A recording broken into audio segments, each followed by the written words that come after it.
All right, hi everyone. Welcome to the 12th episode of Brew Talk with Mr.Beer. My name is Robert Lewis, your host. I have a guest host today. Ashley's back to talk more about hops, so that's exciting. As always, we film live every week on Facebook, so thank you to all those who are tuning in to watch us live or who will tune in later to watch us. We appreciate that. If you're not able to watch us live, you can find our videos on our blog page, which I recommend, mrbeer.com/blog, YouTube page, youtube.com/mrbeer, or later on our Facebook page. While we're on the topic of social media, if you would please follow us on Facebook, Instagram, and subscribe to our YouTube page. We would appreciate that. You would appreciate that. We're always posting cool ideas in there, posting sales, all kinds of fun stuff. So keep you up to date on all things that are Mr. Beer. Also, if you want to learn more about brewing or just interested in Mr. Beer, join our Mr. Beer Brewing Society. It's been really fun. Ashley's in there a lot. I'm in there. Zach's in there. We got like 300 plus people, I think. Yeah, almost growing every day. Yes, and growing daily. So join it. It's a great community. Share pics of your beer, ask brewing questions, all that fun stuff. We just ask that you answer 3 questions before you join. Want you to know that if you do join, you are a new brewer. Note that you're a new brewer or interested in brewing. If you just say no, no, no to everything, probably not going to let you in. We don't know. Because I don't know what you're doing, so we'll get you out of there. So we'll change that on the coming questions, in the future. But for now, that's how it works. First time watcher of our episode, welcome. We appreciate you joining us today. So before we dive into today's topic, let's talk about what we're drinking today. I have our Bewitched Amber Ale, which lost its head, but it's very carbonated. Very delicious, standard can, nothing too crazy. Yeah. And I am drinking a New England style hazy IPA that I made a couple weeks ago. Well, like a month ago, but you get it. It's really good. All right, so today's topic, Ashley is our resident hop expert. Move this here so I'm back into frame. So first we're going to talk about, today's topic is dry hopping and how it affects your brew. So what is dry hopping? Well, to put it simply, dry hopping is a method when you add hops once fermentation has already begun or once it's completed entirely. Okay, so why do they call it dry hopping? Well, that term's been around for centuries, and they think it originated with British brewers. And basically, where they think it came from is they started realizing that they could add half-ounce dry hop plugs directly to casks or kegs that were just about to be shipped out. So they started doing that, and it kind of caught a lot of attention. They're like, oh, this is really good. I can taste fresh hops in here. And it just sort of went from there. Yes, everyone loves dry hopping. Very popular term nowadays. So what are the different methods that you can do for dry hopping?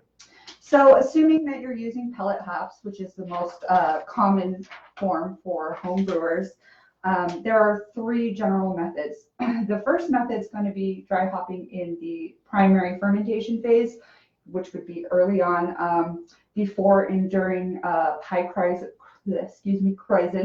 This is when the CO2 is most aggressive, and dry hopping in primary works well, but you're going to lose some of those finer flavors because the CO2 can kind of strip those out and carry them away.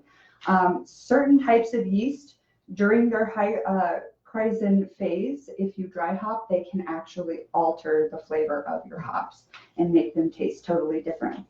The second and probably most common method is going to be dry hopping secondary or later on in the fermentation process.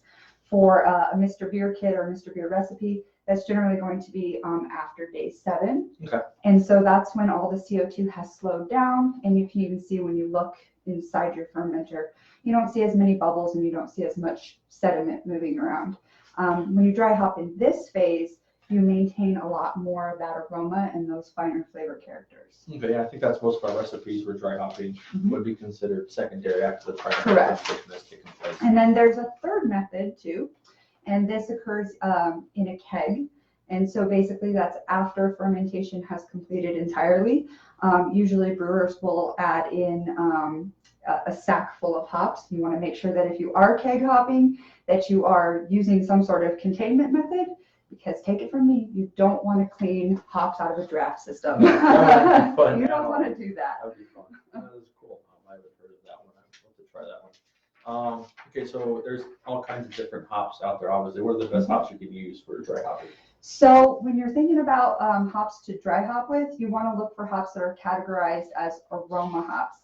And basically what this means is that in its non-isomerized form, that hop is providing really good aroma, really good flavor. There are some hops that are dual purpose, so they can do both bittering and they can be used for dry hopping. They make really good options for anytime you want to do a single hopped beer. That way you can use the same hop through many different stages, boil and dry hopping, and pull a really big range of flavors from it. Some of the most common hops, and this of course isn't all of them, Citra, Mosaic, Centennial, Cascade, Azacca, Strata. Those are all great dry hopping hops. There's more than that, but they're popping up every day. Every day. Yeah. Yeah, I think with the hazy IPAs are always heavily dry hop. Yes. So any New England IPA, you get any brewery, any craft beer, they dry hop crap out of those things. Gratuitously.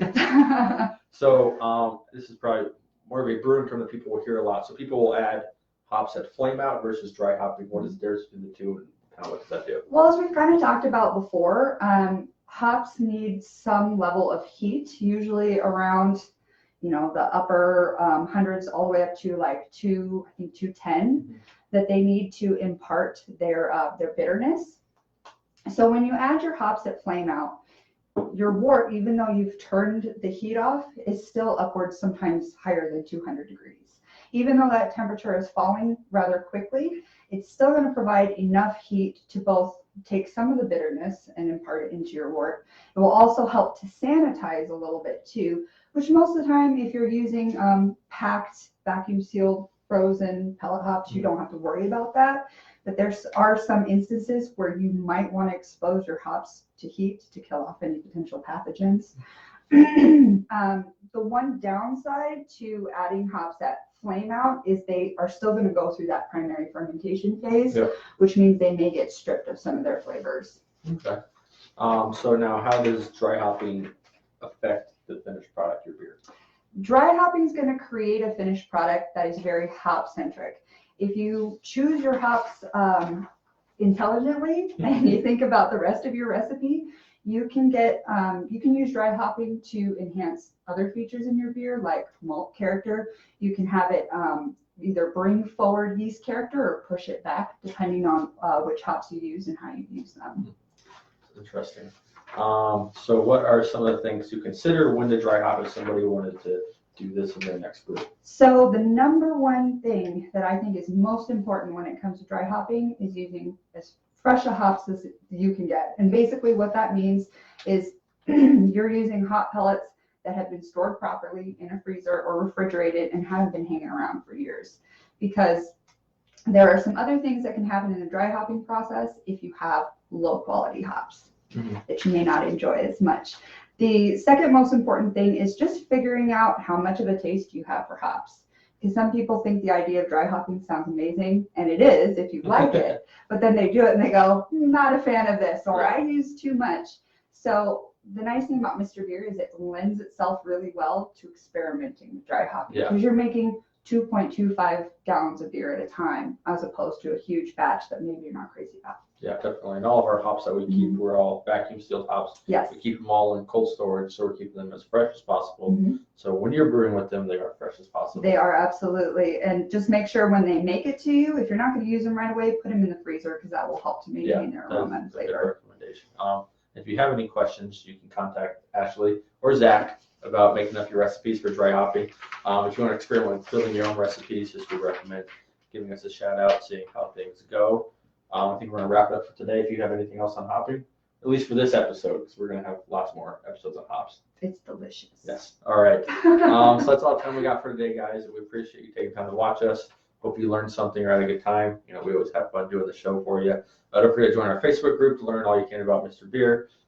We're all in there, Mr. Beer's Brewing Society. We will be back next Wednesday with an episode again. So we appreciate you watching us. Thanks for joining. Cheers, guys.